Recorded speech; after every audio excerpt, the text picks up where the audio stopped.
பாடியவர் காணாகாந்தர். நெல்லிச்சேனை சிவமுத்து மாரியம்மனுக்கு இயற்றிய தாலாட்டு பாடல்.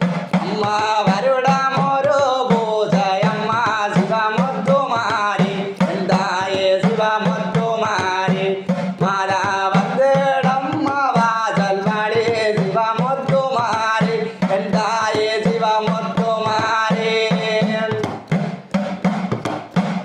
அம்மா தடையே தடையாரம்மா சிவமுத்து மாரி தாயே சிவமுத்து மாரி மாதா சத்துருவை வேறம்மா சிவமுத்து மாரி தாயே சிவமுத்து மாரி அம்மா யாரே கொற்றோன்னோரு விளை சிவமுத்து மாரி தாயே சிவமுத்து மாரி மாதா அறியாமல் செய்த விளை சிவமுத்து மாரி தாயே சிவ